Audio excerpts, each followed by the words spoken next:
Bueno, pues eso, bueno, ya leí un poco, doctor Castro, mi semblanza, pero pues les cuento un poco ya como a nivel más personal. Yo estudié música desde chiquita, estudié cello en la Facultad de Música. Ahí hice 6 años y me hice el cambio de carrera ahí en música y tecnología y ahí empecé a trabajar más en la composición. Y desde hace como unos 3 años, no sé si ya más, empecé a trabajar con el agua. A mí me interesaba, pues desde la sonoridad, empecé como con un proyecto pequeño, creo para alguna clase, y que empecé a trabajar con ríos. Y pues siento que mi búsqueda empezó eso como muy desde el sonido, como de componer piezas.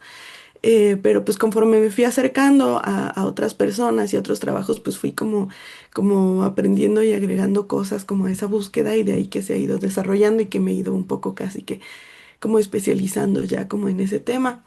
Y es un poco lo que les quiero compartir, pensando también en esta relación, ¿no? Como qué les podría interesar.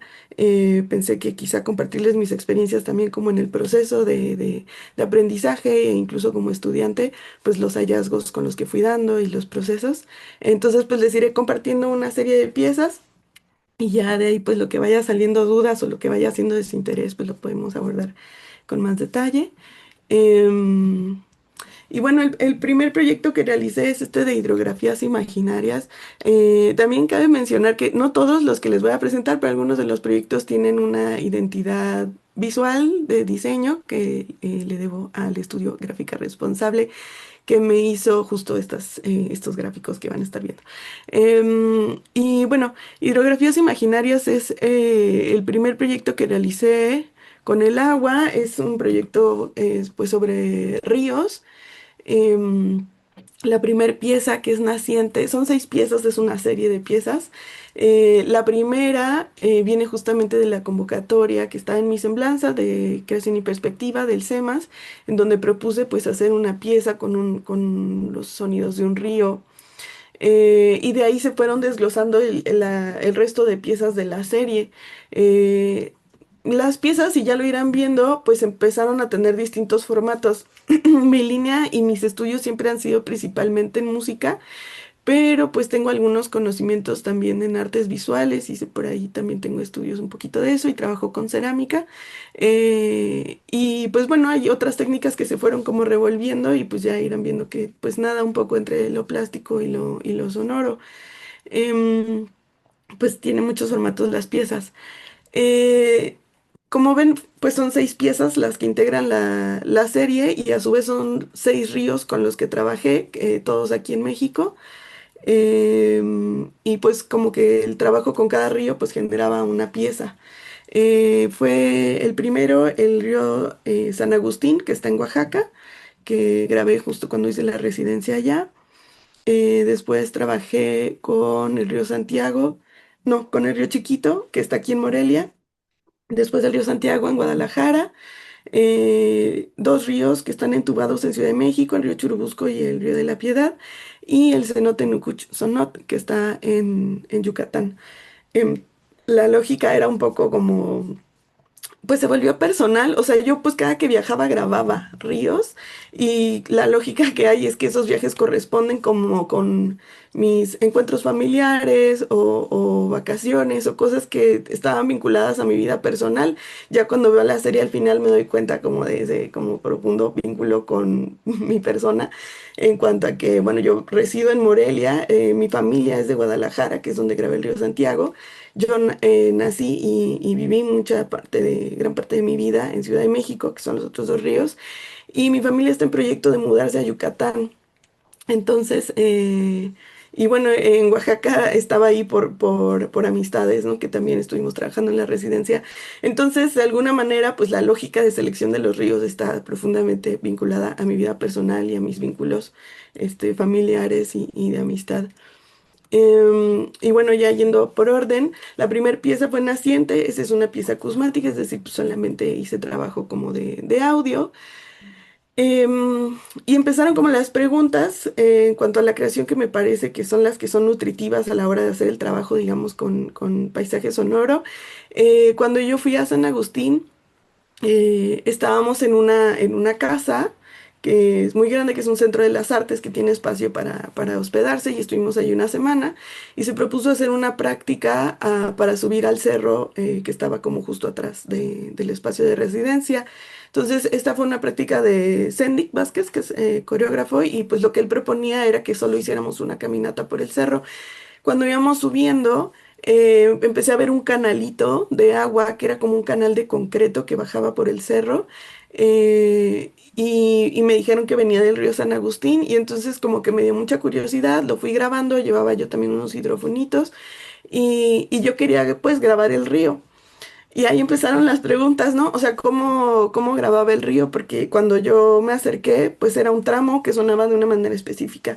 Yo avanzaba 2 metros y sonaba completamente diferente. Y así conforme iba subiendo, pues pasaba por distintos como pequeños túneles de roca que le daban reverberación, o estaba abierto, o había aves, o había otra parte donde pasaba por un canal como de metal. Entonces las sonoridades del río iban cambiando muchísimo. Y como dependía también del agua que llevaba y demás, pues fui descubriendo que no había un río o un sonido del río, ¿no? Había montones y había un recorrido súper amplio que iba variando y que iba conviviendo con el terreno por el que iba pasando.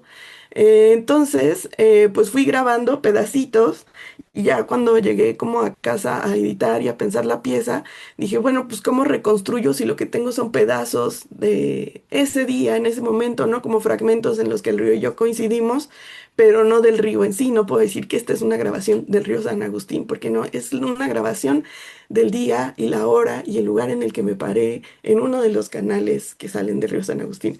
Entonces, creo que esa es como una de las grandes como aprendizajes que tuve respecto al paisaje sonoro, que cuando se graba no es este lugar así en abstracto, como si yo no hubiera primero participado, y segundo como si no fueran circunstancias súper específicas de ese día y ese momento, e incluso de la influencia de que yo esté ahí parada, de la perspectiva que utilicé, los aparatos que utilicé.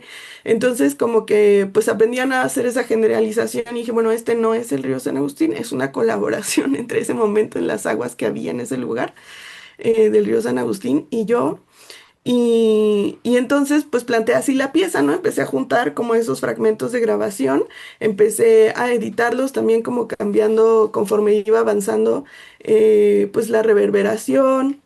Empecé a usar filtros, y entonces me di cuenta que cada que yo editaba esos audios, sonaba a un espacio diferente, ¿no? Entonces cuando, por ejemplo, le agregaba reverberación, parecía que el río iba pasando por una cueva, y cuando le pasaba como el filtro así muy fuerte, pues sonaba como con otro material por el que estaba atravesando. Entonces me pareció que se podía jugar con eso, o sea, con las reinterpretaciones del río, porque una vez que se edita, se convierte en otra cosa, ¿no? O sea, ya no es justo pues la grabación además de ese momento, sino que todavía en el proceso de edición hay una nueva transformación, más lo que yo le pueda ir agregando de cosas.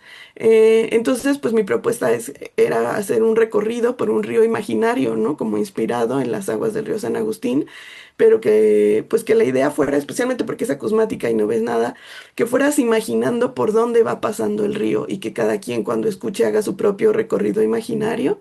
Em, y que va a estar también condicionado por el lugar en donde escuche, porque ese río va a sonar muy distinto en los audífonos, en unas bocinas o en una sala grande, en una sala pequeña. Entonces va a cambiar la sensación de espacialidad y se va a crear un recorrido nuevo, y como que esa posibilidad me parecía muy emocionante, especialmente porque yo siento que una de las potencias del arte es justo esa posibilidad de imaginar otras posibilidades, y especialmente en el caso de los temas ambientales, creo que nos urge imaginar otras posibilidades de futuro. Nos ha faltado un poco de creatividad porque todos los futuros que imaginamos son distópicos, y siento que en el caso de los ríos pues era un ejercicio divertido imaginar cómo este río podía ser un río futuro, un río que conviviera como en su contexto, en el que pudiéramos coexistir, de manera en que nos beneficiáramos mutuamente, no sé, ¿no? Entonces había como muchas preguntas. Tuve la fortuna, digo, se presentó, pero aparte de una amiga que lo llevó a un congreso de agroecología en Paraguay.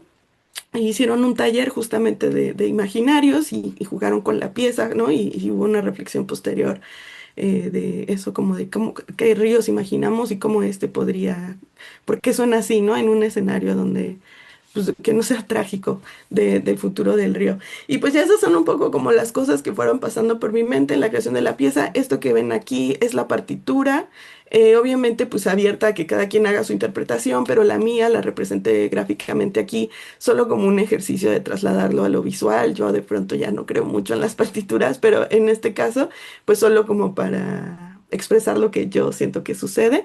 Y entonces me inspiré en los mapas topográficos, no, perdón, espeleológicos de las cuevas que hacen como este corte así transversal y esto pues en teoría este dibujo que ven aquí es como los canales que están bajo tierra y cuando el río pasa por la superficie y cuando convive como con otras cosas y puse los materiales que me imagino por los que atraviesa, el recorrido que hace y eso lo fui como mapeando pues cronométricamente con la pieza.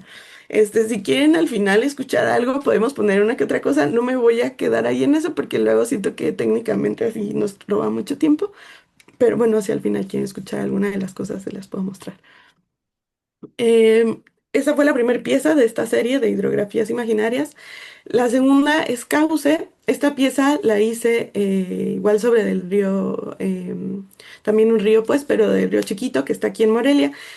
Con ese río yo tengo como una relación más cercana porque es un río que frecuento cuando voy al centro de Morelia, es un río que atraviesa la ciudad, viene desde una parte alta del cerro, como por un cerro que se llama Pico Azul, y bueno, va bajando hasta integrarse a la ciudad y va en paralelo con una de las vías principales de la ciudad de Morelia. Em, pues una de las particularidades del río, y por lo que es de mucha relevancia aquí, es que la primer parte bueno, es que se me olvida que estamos en contextos muy diferentes, pero bueno, en mi experiencia en México, la mayor parte de los ríos están contaminados, entonces un río limpio es como muy espectacular, desafortunadamente.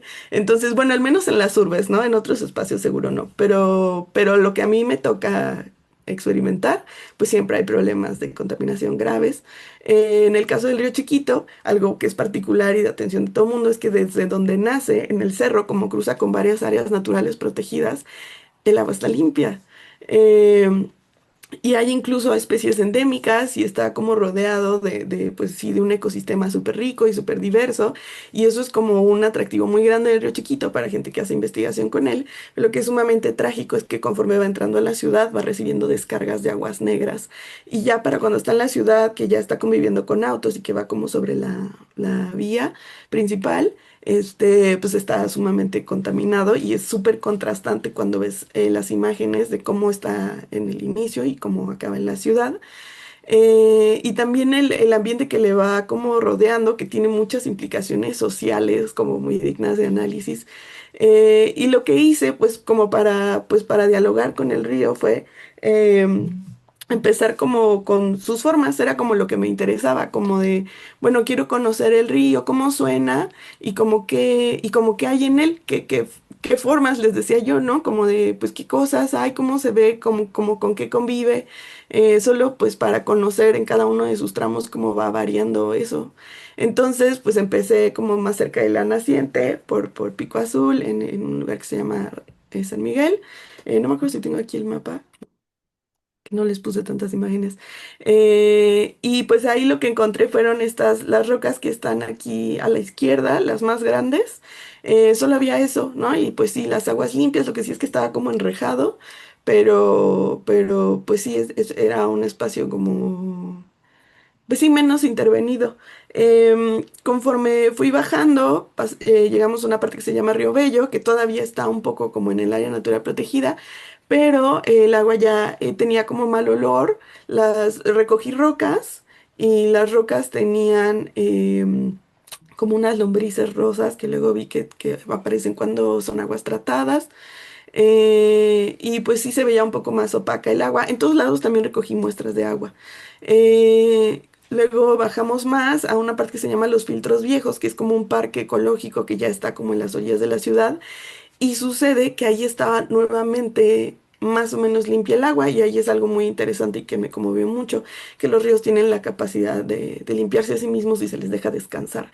Entonces, cuando sale de Río Bello, donde está contaminada, al entrar al parque ecológico de nuevo, como que se filtra y se le deja descansar, ahí no recibe descargas y alcanza como a limpiarse a sí mismo otra vez. Entonces, pues ahí las rocas eran igual, bueno, más pequeñas por cómo va el recorrido del río, pero pues está más limpio, no encontramos basura. Y el último tramo que visité fue el de una parte que se llama el Monumento a Lázaro Cárdenas, que es muy irónico porque es un presidente que, que designó las áreas protegidas, que de hecho protegen al río. Pero justamente en su monumento es la parte más contaminada del río, está muy contaminada, fue como muy desagradable visitar. Había muchísimas ratas, el olor era insoportable, había desechos.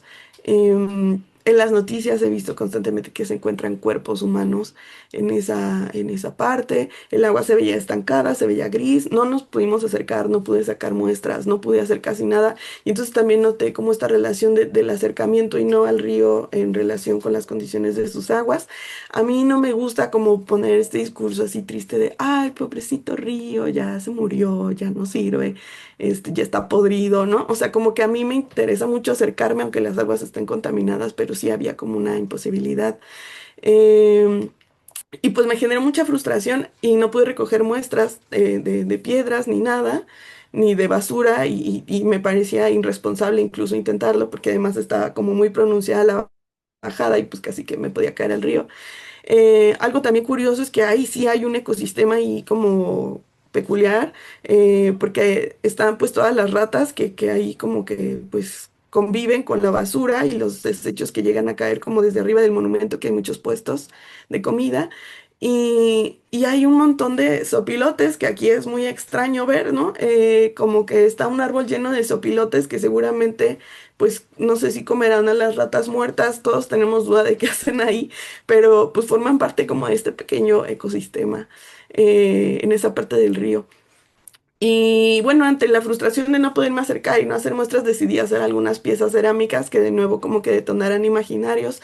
Quise como imaginar qué hubiera encontrado o qué seres podrían existir en esas aguas negras si me hubiera podido acercar o incluso sumergir.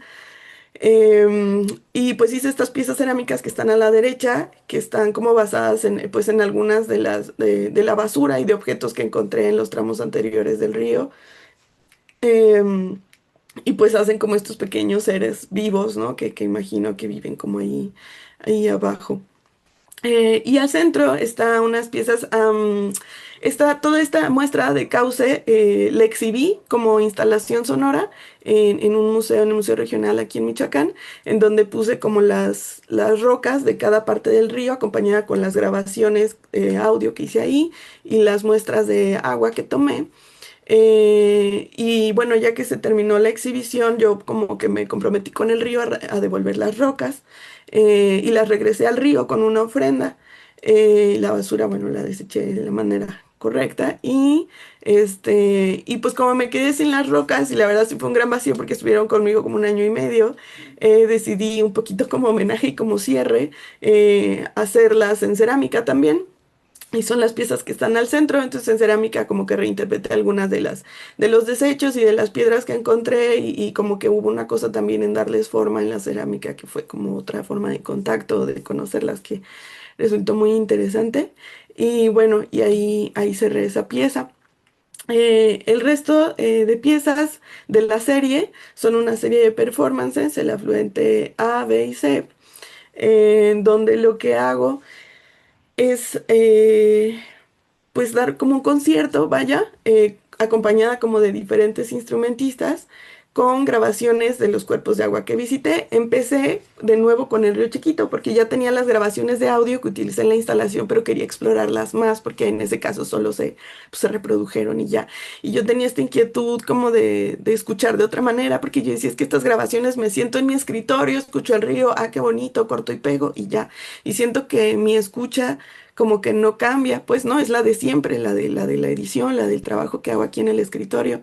Y quería como escuchar las grabaciones de otra manera o analizarlas de otra manera y algo que se me ocurrió fue pues hacer improvisación sonora, porque siento que en mi experiencia como instrumentista la improvisación siempre me dispuso a una escucha diferente, como de atención al colectivo con el que estaba trabajando y como de la fineza en la interpretación que me hacía pues poner atención a otros puntos. Entonces propuse hacer una improvisación con las grabaciones del Río Chiquito como para escucharlas de otra forma. Y esa improvisación, primero pensé pues hacerla con el cello y las grabaciones del río, pero después se me ocurrió mejor hacer un instrumento específico y el instrumento que hice fue pues con agua para yo también tener sonidos del agua para esta improvisación. Entonces lo que dije fue, bueno, voy a usar un contenedor donde ponga agua y la pueda mover y microfonear mientras escucho las grabaciones y que esta sea la improvisación sonora. Entonces el contenedor se volvió muy relevante porque del contenedor dependía cómo iba a sonar el agua que yo iba a utilizar en vivo. Y de ahí me decidí por utilizar recipientes, al menos como de la región, ¿no? Su versión más amplia, pero al menos como en la búsqueda de diversificar las formas de los recipientes. Entonces, pues como empecé con el Río Chiquito aquí en Morelia, compré una olla de barro de aquí de Michoacán, un lugar cercano a Morelia que se llama Capula. Y pues es esa olla que se ve a la izquierda abajo, esa olla de barro con un cuenquito que me hizo una ceramista, Teresa Bustamante, de aquí en Morelia también. Y pues estuve moviendo como el agua, ¿no? Se llenó la olla con el cuenco, le puse un micrófono y pues bueno, sí, la sonoridad de la olla era espectacular porque pues tenía mucha resonancia. Y en esa ocasión donde está la fotografía me acompañaba Fernando Acosta en el contrabajo y entre las dos pues íbamos escuchando las grabaciones del Río Chiquito y íbamos interactuando con eso. En estos performances yo también procuro siempre, antes de empezar la parte sonora, tener un pequeño como diálogo para dar contexto a la gente que asiste, contarles un poco de qué va el proyecto, qué se hizo en el Río Chiquito, qué problemáticas tiene, qué colectivos están trabajando como en su recuperación, o sea, como dar un poco más de contexto. Hago el performance y al final, un poco como parte del performance, tengo un diálogo con el público donde me cuentan pues, sus experiencias con el río, sus inquietudes y lo utilizo como un pretexto para que dialoguen entre sí también, pues para hablar del río. Una particularidad también es que estos performances solo los presento en el lugar en donde grabé, es decir, el performance Afluente B, el que utiliza grabaciones de Río Chiquito, solo lo presento en Morelia o en Michoacán, pero no fuera de aquí, porque lo que me interesa es dialogar con gente que conoce el Río Chiquito y que sea un punto de encuentro pues para platicar sobre sus problemáticas. Em, Después hice el Afluente A con las grabaciones que hice en el Río Santiago, en Guadalajara, en Jalisco, y pues tengo las grabaciones del Río Santiago, estoy yo ahí de nuevo utilizando agua en vivo, ahí utilicé un recipiente de vidrio soplado, que es una técnica que se utiliza mucho en Jalisco, en Tonalá, y es como un jarrón, como un florero, y bueno, de nuevo lo llené de agua, como que jugué con sus sonoridades, compré algunas piececitas de vidrio que metí al agua y lo microfoné, y ahí me acompañó Liliana Rodríguez con la viola y con código en vivo, y esto lo presentamos en Ajijic, también en Jalisco, frente al lago de Chapala, que es de donde vienen las aguas, del río Santiago, justamente. Y bueno, ahí contándoles un poco sobre el río Santiago, así brevemente, es el río, el primero, el segundo más contaminados de México. Es súper triste porque es un río precioso. Bueno, donde yo fui fue en la barranca de Huentitán, que es justamente un área protegida, entonces una barranca muy linda que estaba llena de vegetación. Pero pues sí, el río estaba lleno de espuma. Cuando te acercabas tenía como olor a orines, era muy desagradable. Y pues había notas en el periódico incluso de un niño que se cayó al río y lo sacaron luego, pero falleció por la cantidad de contaminantes que tenía el agua del río porque no son solamente desechos humanos, sino que hay muchos desechos industriales, porque ahí están ubicadas empresas internacionales que lanzan ahí sus desechos. Y pues son muchas y es muy grave y la gente que vive cerca del río, especialmente en la comunidad del Salto, pues fallece muy joven y con problemas que son derivados de las aguas que hay en el río, porque además no solo son las aguas, sino que pues si el ganado que llegan a consumir toma agua de ahí, el ganado en sí no muere, pero sí trae los contaminantes. Y bueno, la situación es muy grave, es muy triste, pero justamente hay un colectivo que se llama Un Salto de Vida, pues que se dedica a avisar a la comunidad y a buscar medidas de coexistencia, porque esas comunidades están como atadas a vivir ahí, porque de hecho trabajan en las mismas fábricas que lanzan los desechos, porque hay una relación de dependencia económica que es solo pues consecuencia, ¿no? Pues, de las prácticas capitalistas y extractivistas. Y entonces, pues como que es un lugar un poco sin salida, pero siento que al menos hacer como pues hacer visibilidad del caso y eso creo que les apoya a nivel local, o sea, ellos en específico informan a la gente ahí porque mucha gente no sabe lo grave y el tipo de cosas que hay en ese río, porque hay así como plomo y mercurio y cosas así como extraordinariamente tóxicas para el ser humano. Em, y bueno, pues ahí pasó como otro reto en cuanto a la representación. Siento que cuando uno trabaja con paisaje sonoro, pues hay también ese problema que un poco derivando de lo que les platicaba antes, de la representación, ¿no? O sea, como, pues yo estaba usando un jarrón de vidrio y decía, bueno, si vamos a hablar del río Santiago, si este va a ser el diálogo y el río es el más contaminado del mundo, en el jarrón, pues debería poner agua que se vea como sucia o debería usar como guantes o hacer una especie de dramatización de que está súper contaminado y como para hacerlo evidente. Y me pareció que no era el mejor camino, aunque era riesgoso, porque cuando uno escucha el río, y de nuevo allá es algo interesante con el paisaje sonoro, el río no suena contaminado. O sea, si yo le enseño las grabaciones a alguien, pues sí, sí hay cosas de su contaminación que condicionan la sonoridad, pero no del todo reconocibles para el oído no entrenado, ¿no? O sea, si las escuchan ahora probablemente les suene pues a agua, a un río grande, pero no a, pues a todos los contaminantes que trae. Entonces ahí hay como esa cosa que pasa con el paisaje sonoro, ¿no? No se percibe en otros aspectos como los olores que percibimos o la espuma que vimos, ¿no? Entonces, pues yo tenía muchas dudas de cómo hacer ese performance y pues no quise hacer eso porque sentí que era como un poco como desahuciarlo, ¿no? De nuevo, como que no me gusta caer en esa narrativa de, ah, el pobre río muerto y sufre, ¿no? Porque siento que cuando se hace eso y se desahucia, pues se acaba el interés porque pues ya se murió, ¿no? Entonces, ¿por qué hacer algo? Y de hecho se vuelve excusa para la industria para seguirlo utilizando de esa manera, porque pues ya, ¿para qué? Si no se puede recuperar. Entonces, como que siempre he sido muy cuidadosa, como de no pues de no representar así a los ríos contaminados, pero por otro lado, pues sí es algo que se tiene que mencionar. Entonces, lo que hice fue justo en el diálogo previo al performance, pues hablar de la situación del río. Obviamente la gente en Jalisco conoce perfectamente el caso y entonces hubo oportunidad de dialogar con la gente que además vive en Chapala y que la sufre como pues cosas similares en cuanto a que empieza a cargar esa contaminación por otras razones, pero que esa misma agua del lago de Chapala va hacia el río Santiago. Entonces como que hubo pues un diálogo muy interesante con quienes asistieron y creo que ahí estaba como la cuestión de sí abordar la contaminación, pero quizá no hacer esta dramatización en su representación, ¿no? Que pues sí, que lo desahuciara. Y finalmente... En esta serie de performance está el Afluente C, que hice pues misma dinámica, ¿no? Grabé agua, eso lo utilicé en un performance en vivo, y esto fue en Yucatán, en un cenote, que algo curioso que yo no entendía en ese entonces, no sé si los han visto, pero pues parecen como una especie de alberca, ¿no? Son como redondos, son como si fueran albercas subterráneas, son preciosos y son como uno de los grandes atractivos de la península de Yucatán. Y pues algo curioso es que como yo así los veía, o sea, visualmente pues veía un círculo, pues los veía como si fueran pequeños laguitos subterráneos, pero después ya que indagué bien, me enteré que son ríos, los cenotes son ríos, en realidad lo que vemos son las entradas al río, pero son ríos subterráneos.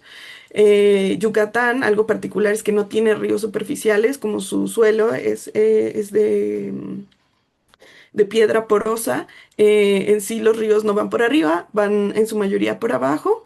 Y entonces pues todo su sistema de ríos está bajo tierra y se puede un poco visitar y si se sabe bucear puedes entrar por esos ríos subterráneos. Es muy interesante, son espacios ritual también.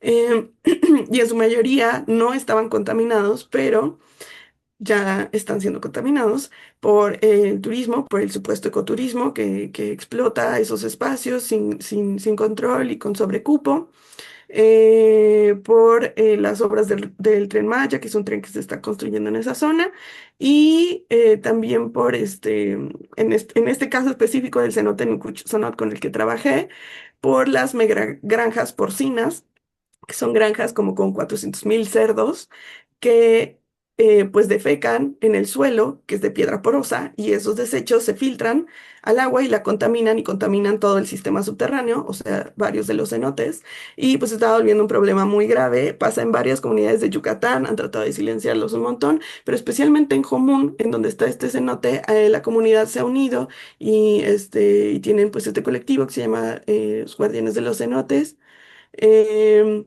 donde pues han dedicado como pues todo su trabajo a defender los cenotes y lograron un amparo para detener las actividades de la granja porcina, pero hay otras comunidades en Yucatán que siguen lidiando con esto y es un problema muy grave allá. porque además son granjas que ni siquiera son para el consumo de Yucatán, son cerdos que se exportan a Japón y a otros países. Entonces, pues bueno, toda esta industria descontrolada pues ha tenido esas repercusiones y de nuevo no podía no mencionarlo cuando hice el performance, se habló brevemente sobre el caso. En este performance utilicé un molcajete, que son como para hacer salsas de piedra macedonia, que es ahí de Yucatán, y en ese molcajete es pequeñito, pues puse agua y también unos pedacitos de arrecife muerto que encontré a las orillas de la playa, y con eso pues estuve como moviendo el agua y microfoneando. Y en esa ocasión me acompañaron Eduardo Rivas y Tobías Álvarez, Tobías con el sintetizador y Lalo en el saxofón, y lo presentamos allá en Mérida. Y bueno, otra particularidad es que los intérpretes que me acompañan son de ese lugar, de ese estado. Este, y pues de nuevo al final se hizo una reflexión. También antes de los performances hacemos una pequeña meditación, algunos ejercicios de Paulino Oliveros, o sea, como para preparar un poco la escucha. Y es un poco pues todo el trabajo que hice con los performances, que es como yo siento la parte más extensa. Em, y bueno, aquí están los instrumentos de cerca, el de la Fuente A, que es como todo esto de vidrio, el de Morelia, que es el barro, y el afluente C, que es esta piedra de Macedonia. Y bueno, ahí también pongo pues quienes lo realizaron. El vidrio es de una tienda de vidrio soplado, de artesanías Flores, pero entiendo que bueno, el artesano que se dedica a eso es Roberto Flores. El molcajete lo compré en una casa de artesanías que estaba en Yucatán, y está hecho por el maestro Evelio Alonso. Y la olla de Capula es de Santiago Villegas y el cuenquito, como les decía, es de Teresa Bustamante. Y bueno, ya como última pieza que hice para esa serie está Aguas Subterráneas, que es una instalación y una audioguía que hice para recorrer los ríos entubados de la Ciudad de México, el río de la Piedad y el río Churubusco. Son ríos gigantes que atravesaban la ciudad, que fueron entubados y ahora están bajo tierra, y sobre eso corren las avenidas más importantes de la Ciudad de México. Entonces yo que viví, o sea, yo nací y viví en la Ciudad de México casi toda mi vida. No sabía que había ríos abajo de esas avenidas, me enteré apenas, y hay muchos colectivos y trabajos haciendo como investigación y visibilización de esos ríos subterráneos porque no nos enteramos que están ahí. Obviamente transportan aguas negras, están súper contaminados y hay muy mala gestión de los mismos. em, pero pues están ahí. Entonces lo que hice fue, bueno, una pequeña instalación de un imaginario, cómo me imagino que suenan esos ríos subterráneos. Les agregué pues, los sonidos también sobre tierra de los autos y demás, de las grabaciones que hice em, a nivel de piso. Y pues otros sonidos de agua con mucha reverberación, de cómo imaginaba que se veían. Me inspiré en muchas fotografías que hay de cuando se estaban entubando. Y agregué también un sonido que yo nombraba como de sirenas, porque también me gusta pensar, y algo que fui viendo en los cuerpos de agua anteriores, es que siempre hay seres míticos que protegen las aguas, y yo sentía que esos ríos subterráneos seguro que también tenían alguna protección no humana, y agregué como esos sonidos de sirenas. También hice una audioguía, que es como una grabación que vas a ir escuchando mientras vas caminando sobre la avenida de Río Churubusco, en donde pues voy contando un poco de su historia y voy haciendo preguntas para desatar imaginarios de cómo crees que se vería si tuviera las aguas, si eso sería bueno o sería posible, si se desentubara el río, qué pasaría, realmente podría existir con los autos, como qué alternativas hay. De nuevo, no me gusta ahí como que contrastar como de, ay, el río abierto, bueno, el río contaminado, malo, ¿no? O sea, siento que esas cosas eh, hacen más difícil elaborar la conversación. Entonces solo planteé como preguntas de, bueno, ¿cómo podrían coexistir? No sé si sea la mejor opción que los volvieran a abrir. Tenemos ya además problemas de tráfico impresionantes en la ciudad. Entonces siento que hay preguntas más rebuscadas sobre cómo podríamos coexistir con estos ríos. Y pues como no tengo la respuesta, la idea es que en la audioguía solo lance preguntas, y pues quien experimente como la pequeña caminata con la audioguía pues pueda ir imaginando escenarios. Em, y bueno, ahí cierro este gran proyecto de hidrografías imaginarias. Ese me tomó 2 años. Fue ir pues a todos estos cuerpos de agua, las grabaciones, la presentación de las piezas. Y bueno, ahí pues se presentaron en varios lados, sucedieron varias cosas, pero en síntesis, pues esto fue como mi proceso de investigación.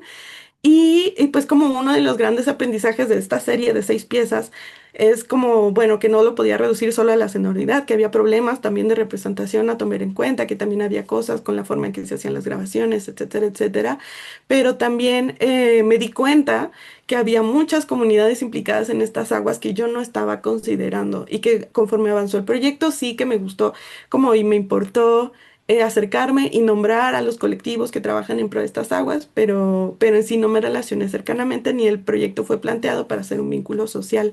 Y eso siento que fue una gran carencia de este proyecto. Este fue el proyecto con el que me titulé en la licenciatura, pero de ahí yo quería pues dar continuidad al trabajo con el agua abordando esto que me hizo tanta falta. Y de ahí propuse este otro proyecto que trabajé ya más bien con el apoyo de Fundación Jumex y con el apoyo de la DBC Colisque.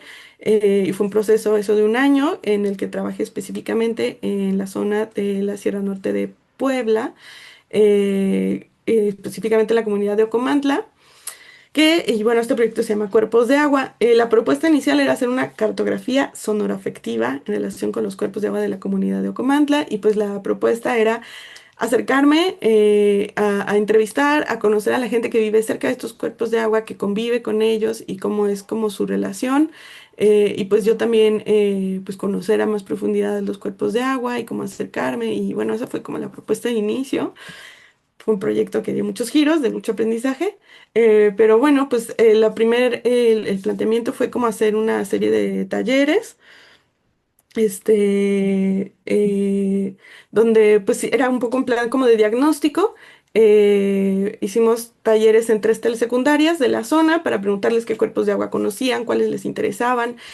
Con los chicos propusimos hacer improvisaciones sonoras en donde nos representaran cómo suenan esos cuerpos de agua, esos ríos con los que conviven, los manantiales. Hicimos dibujos, hicimos como mucho trabajo artístico pues para conocer su relación con los cuerpos de agua. A partir del trabajo que hicimos este pequeño libro que se llama Sentidos del Agua, que fue precisamente hecho para los mismos chicos de la secundaria, para que pudieran tener los resultados de lo que se trabajó y supieran qué hicimos como rápidamente. Entonces, gracias al apoyo de la DBC Colisque, que es una reserva que tiene mucho trabajo con las comunidades de esta zona, y del vínculo que hicieron y del financiamiento que tenían, pudimos hacer estos libros que se entregaron ya en las telesecundarias como un par de meses después de finalizar los talleres. Y bueno, pues sirvió un poco como diagnóstico de la zona. También a mí me gusta mucho este caso particular. Hicieron los chicos de la secundaria un dibujo de la cascada de Tlaxcalantongo, que para ellos es importante por varias razones. Y cuando vi el dibujo dije, ah, pues sí, una cascada.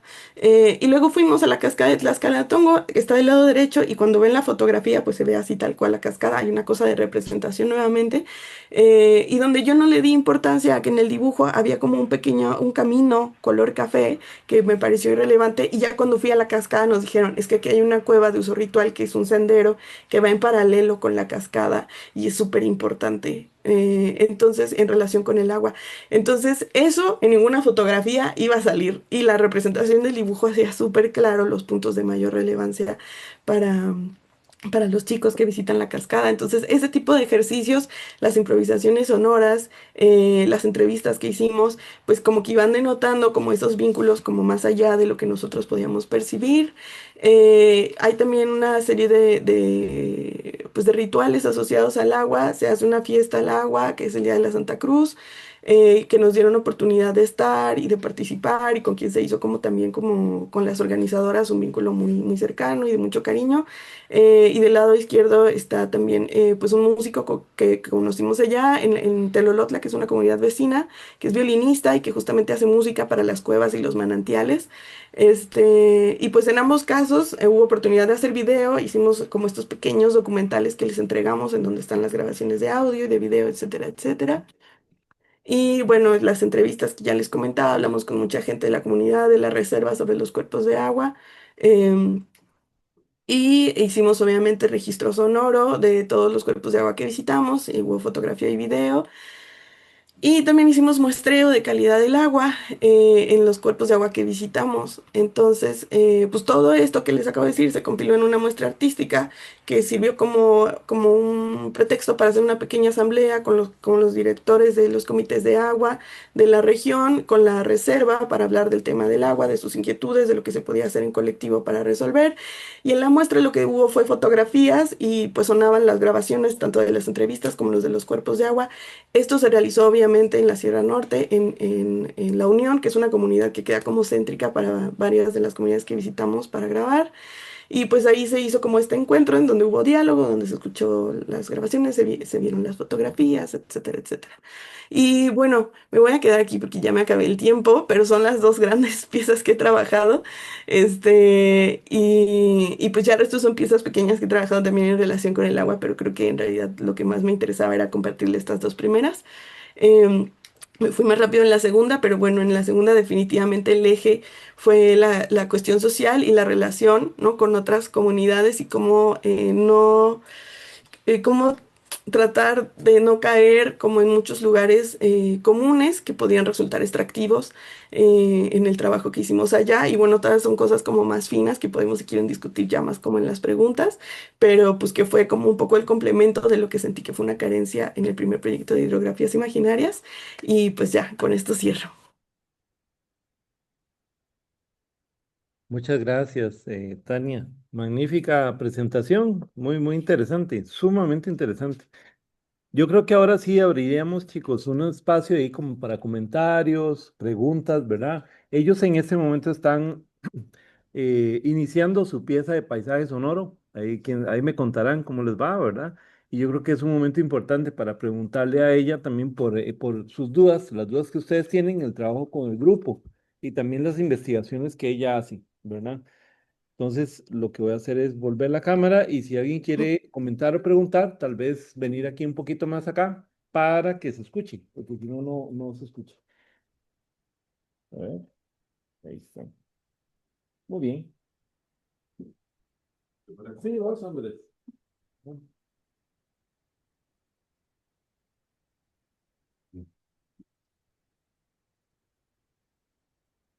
Hola, espero que estés bien. A mí Hola.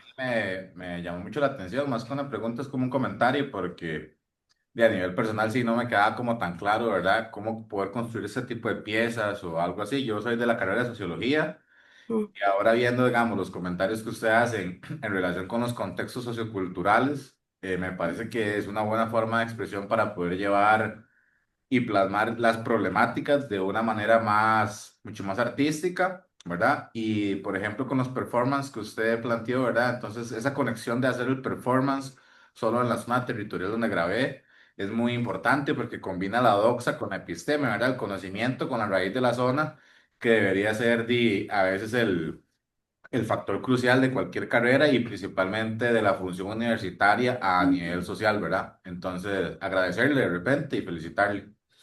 muchas gracias. Sí. Pues sí, siento que sí ha sido un tema, ¿no? También hay quien me pregunta por qué no presentar en otro lado y demás, y yo creo que sí se puede, pero habría que replantear las cosas. Pero para mí lo más urgente era presentarlo donde lo grabé y conversar, porque no solo es como, esto aprendí y esto les comparto, sino más bien cuando yo hago el performance tengo la oportunidad de completar mi investigación con otras perspectivas de quienes asisten. Entonces, para mí el performance es una especie de realización continua de la pieza que nunca se termina, ¿no? Cada vez que voy y hablo y presento, hay más información, hay más convivencia, yo entiendo un poco más, les comparto lo que yo encontré y entonces se vuelve como un ejercicio de diálogo interesante y pues sí creo que puede ser útil justo para tu práctica y lo que estás trabajando desde tu carrera. Siento que es súper urgente hacer estos cruces interdisciplinarios porque sí propician, por ejemplo, en el caso del performance, realizar como un vínculo afectivo, además de lo que se hable, ¿no? O sea, además de la ponencia verbal, a la hora de que escuchamos las grabaciones y escuchan el agua, y ahí, o sea, como que genera un vínculo distinto, una disposición diferente, que es especial y que siento que es importante.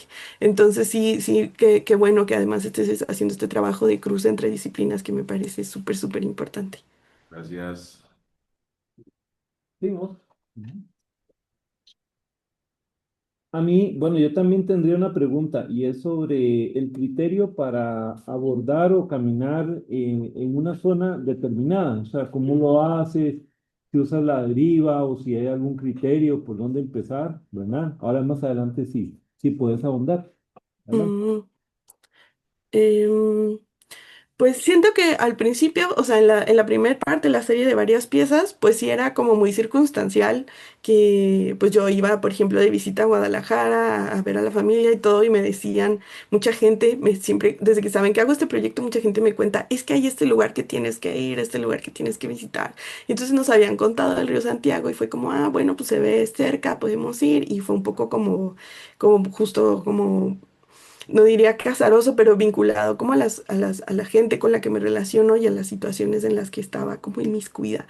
En el otro caso, en el de Cuerpos de Agua, sí fue muy planeado, y lo más importante era que quienes nos guiaban sobre a dónde ir, desde dónde llegar y cómo caminar, por dónde grabar, todo eso, era la gente que conoce esos cuerpos de agua, porque ahí no fuimos solos, a cada cuerpo de agua nos acompañaba alguien de la comunidad que nos recomendaba ir a ese cuerpo de agua, y entonces pues nos iban orientando, ¿no? De qué era relevante grabar, conocer o saber o por dónde había que acercarse, especialmente en unas cascadas ahí en Tlaxcala-Tongo que, o sea, si no nos decían no nos enterábamos, ¿no? Había que meterse ahí por varios senderos y cosas que pues es como ese camino que se grabó está profundamente vinculado a la gente con la que visitamos ese cuerpo de agua.